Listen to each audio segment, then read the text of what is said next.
Welcome everybody to your Championship Hot Takes for round 2 on a Sunday morning. Let's start with the best starters so far over the first 2 games in the Championship.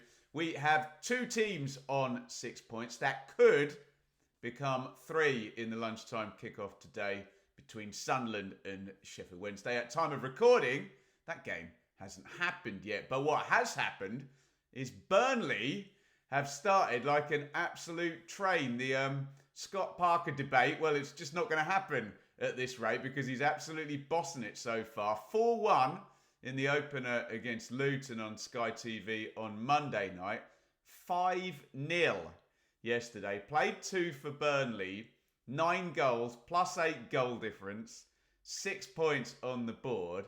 Couldn't really be much better. I mean, chalk off that 1 goal, but hey, first world problems. Look, I took a look at the stats for yesterday's game against Cardiff. They had 4 shots on target and scored 5 goals, I believe. So everything is coming up roses so far for Scott Parker. We just have to leave it there. We can say no more. It's been an incredible start for Burnley, hasn't it? The only thing that might undermine it through August is we still think there's going to be plenty out the door as that big Burnley squad gets trimmed down. Incredible start, though, for Burnley. And, as I say, the Scott Parker debate is quiet, and so are the Scott Parker naysayers so far. I'm sure that will pick up at some point during the season. Equally impressively, no, come on, let's be honest, far more impressively, Watford have 6 points. Come on. Who forecast that? Absolutely nobody. We knew someone had a chance in Watford-Stoke yesterday to go 2 for 2. Watford absolutely cruising in. Now, I'm sure a lot of you will say, oh, come on, early days. Bit of a maybe fortuitous win, that 3-2 last week against Millwall. But they've followed it up at the Vic with a 3-0. Edo Kayembe seems to have turned into some kind of goal machine. Fair play, Tom Cleverley. A lot of doom forecast at Watford. If it is going to be doom, they've certainly given themselves the best possible start to prevent that and mitigate that. Take a bow, Tom Cleverley. 6 points for Watford after 2 games. And I repeat, it is 9:06 a.m, so we do not know what has happened yet in Sheffield Wednesday versus Sunderland. If either of those 2 teams win that game, they will also have 6 points. And we'll talk about that tomorrow on the Championship Check-In podcast with Mr. Sam Parkin. Look what you're doing. I cannot believe this. 2 goals, carbon copies, crazy back passes. 2 goals that were decisive goals in Championship games this round. Look, we did it as the watch-along, so I won't go massive on Will Volk's back pass for Oxford, which let in Hadji Wright in the 95th minute to win that game 3-2. I'll be honest, I watched that game. I think Coventry deserved the win on the balance of play in that one. But when you get that late into the game and Oxford have headed and kicked everything away and look like they're getting a point, you don't want to lose it with a back pass like that. Roll on. Saturday lunchtime. Incredibly, we see pretty much exactly the same thing. Isaiah Jones for Middlesbrough in the game against Derby. The corner's been cleared and Jones, just a completely undercooked back pass. And Caden Jackson, you've never seen anything like it. Well, actually, I have seen something like it. Do you remember that playoff game between Bournemouth and Brentford where Arnaut Danjuma pretty much has a one-on-one but has to run about 50 metres down the pitch? It was the same for Caden Jackson. Took the goal really well. Ran it down the pitch, round the keeper. Slides it in. That was the opening and only goal. Excuse me, it's early. I need some more coffee. The narrative, though, extremely different because you can say Coventry's goal that they got gifted probably gave them a deserved win. Derby took that goal and were clinging on a little bit. Borough had a lot of the play.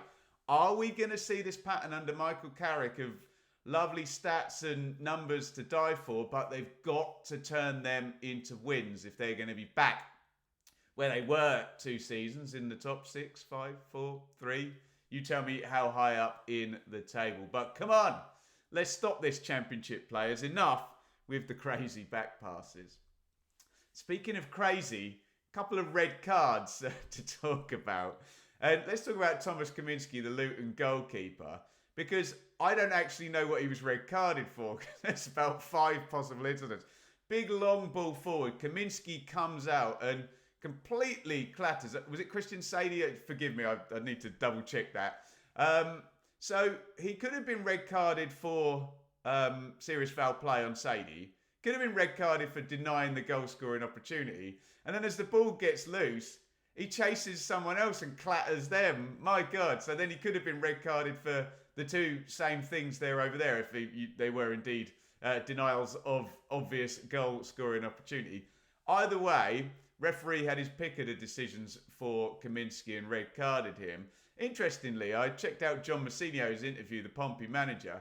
He said that kind of ruined their game plan because they were all based in the same way Burnley had done, based on Luton's pressing. They were going to play off what Luton were going to do. And obviously Luton couldn't press the same way with 10 men. So kind of ruined the game, really, and ruined Portsmouth game's plan. It ended 0-0. Great start for Pompey.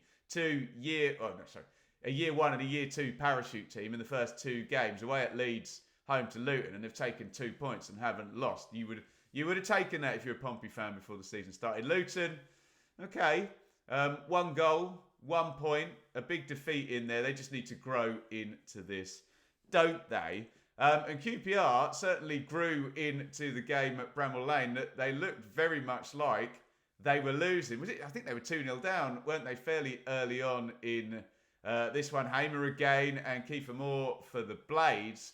And they're going to come back with 10 men. Another red card to talk about. Jack Colback, dissent. How many games has Jack Colback played?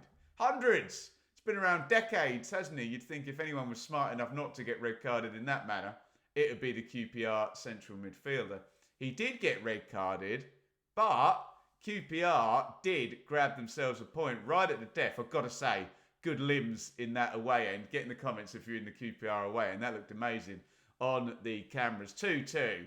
But come on, Blades fans, if you're a Sheffield United fan, you're going to be very frustrated with that, especially given there's that 2-point advantage. And Chris Wilder was quite chipper about it in his interview, kind of no-sold it, so to speak. But they'll be really annoyed not to be sat on 2 wins. Obviously, it'll only be 4 points with the deduction as well. But they seem to have started pretty well, Sheffield United. And I keep saying an informed Gus Harmer, Kiefer Moore as well. These people have been the course and done the job, as has Chris Wilder and as have Sheffield United. But, I was going to say the Red missed an issue. Red missed a weird issue there because neither team with red cards lost the game. Yes, there. Let me know your thoughts on that in the comments. History repeating. I mean, talk to me, Millwall fans. What the hell is going on here? So Millwall have lost 3-2 and 4-3 in their opening couple of games. The first game against Watford, they were 2 down, got it back to 2-2 and then made it 3-2. In this one, let me get this right, they were 2 down again, came back to lead 3-2 and then Bristol City came back to win the game 4-3. I don't quite know how to read that. I mean, on the one hand, if you're going to go 2 down in every game, you're going to be in big trouble. On the other hand, amazing spirit to not once but 2 weeks running get back from 2-0 down.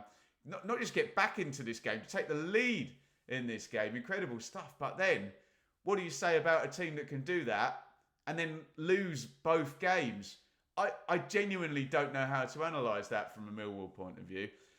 Bristol City, I was quite high on Bristol City close season. They got 4 points in the first 2 games. Let's be honest, they could have 6. It was a late equaliser from Hull last week as well. So good start for them. But Millwall, very, very peculiar and box office, but disappointing start for the Lions. And the history repeating itself is Preston essentially have come out of a second game and we're talking about a manager essentially walking out. So Ryan Lowe did round 1. Preston lost to Sheffield United last week. And they popped Mike Marsh in. Wasn't Mike Marsh at Swansea? Preston were playing Swansea. Incestuous. Am I right about that? Fact check me in the comments. Anyway, they go to Swansea and they lose Preston. And Mike Marsh didn't even do the press afterwards. He's decided he's off out of there. So something really doesn't smell good at Preston if you've got... Look, I wasn't in the room, but I'm pretty sure Ryan Lowe took his ball and went home last week, and Mike Marsh has done the same thing after 5 games. They need to sort out what looks a little bit of, what do you call it, civil warring inside at Preston, because, what do I say? Size, luck, owners, chaos relegate clubs in the Championship. And I had Preston finishing right in the middle, but chaos at the start of the season, and they need to get this sorted. I suppose it's a good thing it's that early in the season. But let's give some credit to Swansea, who were our cause for concern on the Championship Check-In podcast last week. Real downbeat interview from Luke Williams. Was he too honest? Is he rivaling Paul Warne in the too honest stakes? Well, no. He was bang on with everything he said, and I think he'll be very pleased to have played at home to a Preston side in some sense of disarray with all the chaos going on there. Comfortable win for Swansea. Matt Grimes getting them on the way from the spot, was it? And yeah, nice turnaround from week 1, and something certainly for Swansea to build on. Get your comments if you were at either of those games. Particularly, I want to hear from Preston fans about this disarray and how and when and how quickly this can be sorted. Finally, 3 more draws, but I think, you tell me if I'm wrong, I think a few of these sides here would have been happy to take a point. West Brom 0, Leeds 0. Let's be honest, after the week they've had, if you'd said to Leeds fans, look, boring, 0-0, clean sheet, a point, get it done, get into next week. I think, even though the, obviously, expectations around Leeds are massively high, rightly so after 90 points last season, and size, stature and playing staff, but it's been an awful week at Leeds, hasn't it? We got that tumultuous 3-3 draw with Pompey, and then things kind of went very downhill in midweek. One of those defeats where you're at home and the game just gets away in the worst way. 3 goals, bang, bang, bang for Borough in the EFL Cup. And then, after the sales of Archie Gray and Krissy Somerville, Georgie Router's release clause, exit clause, whatever you want to call it, I haven't seen the contract, I'm just reading what you've read as well, was met by Brighton, and he's off. And all of a sudden, you're looking at Leeds, and Daniel Farker in the interview afterwards with Tony DeRigo. By the way, check out Tony DeRigo on the Square Ball podcast. What a great pundit Tony DeRigo has. Really, really enjoyed that. Keep up the good work, Square Ball people. Daniel Farker was prickly about comparing it to last season. But come on, in life, the most annoying, sensitive type of criticism is the one that's true. It does look like last season, doesn't it? Leeds starting off with big expectations, and then August just getting completely written off whilst the squad has to be sorted out. I have no doubt that Leeds, powerful entity that they are going to pick up some damn good players. They may not be Router and Somerville and Gray. Look, they're not going to be Router and Somerville and Gray, but should be damn well good enough with the money they've got and the pull they've got to pull in the faces. I think Daniel Farker's got the chops to put that together into a team. But just depends. Do we get a situation like last season where there's no margin for error, and if you get behind early on, you can't catch up? I personally don't think we get that situation, but who the hell knows? Anyway, Leeds will take a point at West Brom. West Brom will probably think, ooh, was this a really good time to play Leeds? Were they there for the taking? But the Baggies, solid as ever. And what, they got 4 points, haven't they? West Brom, so good start for them. Won at QPR last week, didn't they? Norwich 2, Blackburn 2.